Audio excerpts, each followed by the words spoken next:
The galaxy was vast, filled with countless planets, alien species, and untold dangers. For centuries, the Intergalactic Council had held a fragile peace between the stars. But peace, as history had taught them, was never permanent. Among the many species in the galaxy, the Xerians were among the most feared. Towering blue-skinned warriors, with 4 arms and a temper to match, they were known for their brutal raids and swift invasions. It was said that once the Xerians set their sights on a planet, there was no escape. The princess of the Xerian Empire, Princess Aera, had long been admired for her beauty and intelligence, but more so for her ruthlessness. She was the next in line to lead the Xerian war machine. Yet, on her diplomatic mission to the planet Earth, something had gone terribly wrong. The Xerians had sought an alliance with the humans, but it was a trap. The humans had no interest in joining forces with the Xerians, knowing full well of their bloodthirsty conquests. As the Xerians tried to make their demands known, the humans had struck first. A brutal skirmish ensued, and Princess Aera had been separated from her guards during the chaos. In the blink of an eye, she had been captured by the humans. But no one dared to help her. Not the Xerians, and not even the leaders of the Intergalactic Council.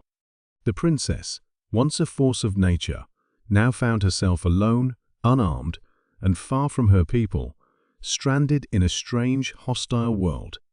Among the human captors, there was one man who didn't look at her with fear or disdain. His name was Michael Stone, a soldier with the Earth Defense Force. He wasn't particularly strong or famous, but he had something the others didn't: compassion.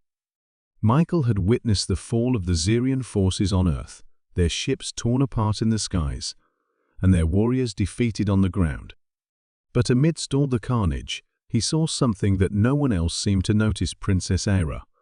Her face bloodied and bruised, her limbs bound by the strongest chains they could forge, yet her eyes full of defiance. The humans had no intention of keeping the princess alive for long. The world had seen enough of her kind, and they weren't keen on making a prisoner out of an enemy combatant.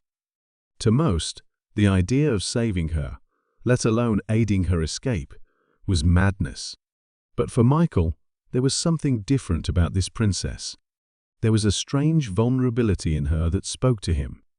One night, as the facility where the prisoners were held slept in an uneasy calm, Michael made his decision. He couldn't explain why, but something inside him told him to act. He found the keys to her cell, his footsteps echoing down the long, cold corridors as he approached her chamber. Inside, Princess Aera was lying on the ground, her chains rattling softly as she shifted. Her eyes, though heavy with fatigue, flickered open as he entered. "Why?" she asked, her voice hoarse but still regal. "Why would you help me?"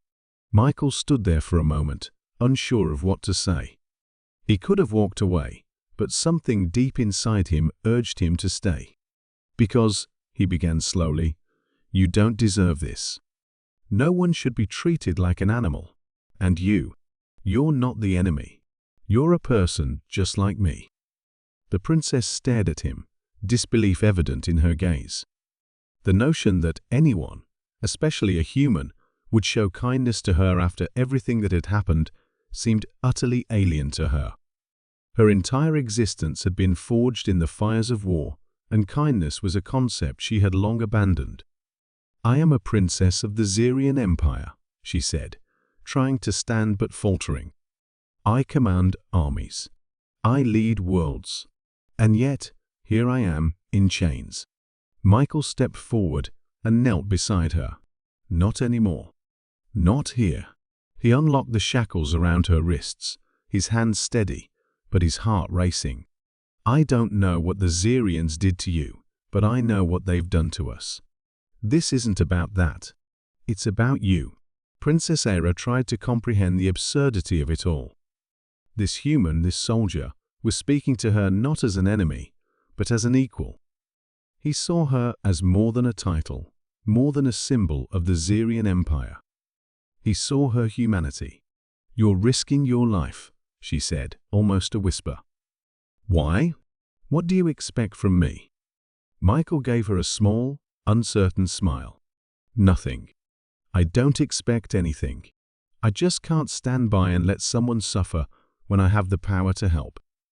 The princess stared at him, a mix of confusion and wonder on her face. She had never encountered someone like him before, someone who had every reason to hate her, and yet chose to show her mercy. It shook her to the core. "What will you do now?" Michael didn't answer immediately. He helped her to her feet, supporting her as she regained her balance. "I'm getting you out of here. Then we'll figure out the rest. One step at a time." And so, the impossible began. A human soldier and a Xerian princess, once enemies, were now bound together by something greater than the war that had once defined them. As they escaped through the labyrinth of the facility, Michael knew there was no turning back. But he also knew something that everyone else had failed to see, that sometimes the greatest strength comes not from fighting, but from helping. The human race had always prided itself on its resilience, its ability to overcome the impossible. And perhaps, in the end, it was this very trait that would inspire the galaxy to find peace, not through power, but through compassion. As the princess limped beside him, Michael couldn't help but smile. Against all odds, he had done what no one else dared. He had helped the alien princess. And in doing so, he had changed the course of history. For the first time in her life, Princess Era felt something she had long thought lost: hope